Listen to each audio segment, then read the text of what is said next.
కర్కాటక రాశి.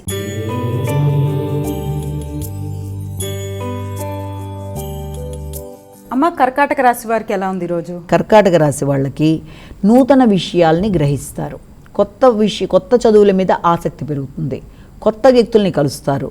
కొత్త ఆహార స్వీకరణ, అలాగే ముఖ్యంగా గృహ వాహన విషయాల మీద దృష్టి కేటాయిస్తారు. నూతన వాహనాల కొరకు గట్టిగా కృషి చేస్తారు. అయినప్పటికీ గృహ సౌఖ్యం, ప్రశాంతత కొంతవరకు తక్కువగా ఉంటుంది. గృహ వాతావరణంలో వ్యక్తులతో కమ్యూనికేషన్ ప్రాబ్లం రాకుండా జాగ్రత్తగా ఉండాలి. అలాగే ఏదైనా ఆలోచించేటప్పుడు కొంత వీలైనంత వరకు ఆలోచనలలో కొంత జ్ఞాపక శక్తి కూడా తగ్గే అవకాశం ఉంది. కాబట్టి జ్ఞాపక శక్తిని పెంపొందించుకుంటూ, విద్యార్థులు విద్యాపరమైన విషయాల్లో జాగ్రత్తలు తీసుకుంటూ, ఆకస్మికమైన ప్రయాణాలు ఎదురయ్యే అవకాశం ఉంది కనుక ఆ విషయంలో కూడా ఇబ్బందులు కలగకుండా సరైన ప్రణాళికతో ముందుకు వెళ్ళాలి. సింహరాశి.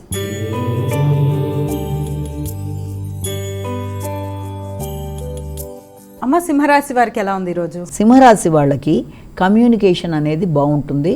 ఎఫర్ట్స్ని పెంచుకుంటూ ముందుకు పెడతారు. కానీ విద్యార్థులకు మాత్రం విద్యకు సంబంధించిన విషయాలలో డిస్ట్రాక్షన్స్ని అధిగమిస్తూ ముందుకు వెళ్ళాలి. అలాగే విద్యాపరమైన వాటి మీద దృష్టి కేటాయించాలి. వీలైనంత వరకు రైటింగ్ స్కిల్స్ని పెంపొందించుకోవాలి. దాంతోపాటుగా ఎక్కువ శాతం చదవడమే కాకుండా రాయడానికి కూడా ప్రాధాన్యత ఇవ్వాలి.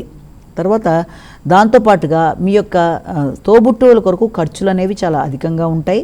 అయినప్పటికీ కూడా అది మీకు ప్రశాంతతని, ఆనందాన్ని ఇవ్వడానికి అవకాశం అనేది ఉంటుంది. కన్యా రాశి.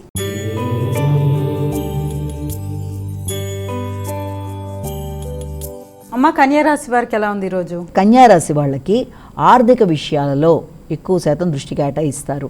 కుటుంబ వ్యవహారాలు అనుకూలంగా ఉంటాయి. కుటుంబ సభ్యులతో వాతావరణం అనుకూలంగా ఉంటుంది.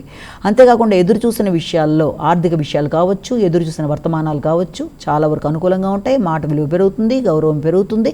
ఎదురు చూసిన విషయాల్లో ఆశించిన ఫలితాలు పొందుతారు. ఆర్థిక విషయాలు మాత్రమే కాకుండా గృహ వాహన విషయాలు కానీ, బహుమానాల విషయంలో కానీ, వ్యక్తుల సహకారం కానీ, అలాగే దాంతోపాటుగా మీకు తండ్రి యొక్క సహకారం, ఏ విషయమైనా సరే, ఏ విషయాల్లో అయితే ఎదురు చూస్తున్నారో వాటన్నిటి విషయంలో అనుకూలంగా ఉంటుంది. అలాగే మీ మాట విలువ పెరగడంతో పాటుగా చమత్కారంగా మాట్లాడుతూ అనుకున్న సమయంలో అనుకున్న పనులు సాధిస్తూ ముందుకు వెళ్ళడానికి అన్ని విధాలా అనుకూలమైన సమయంగా భావించవచ్చు. చక్కటి కమ్యూనికేషన్తో ముందుకెడతారు.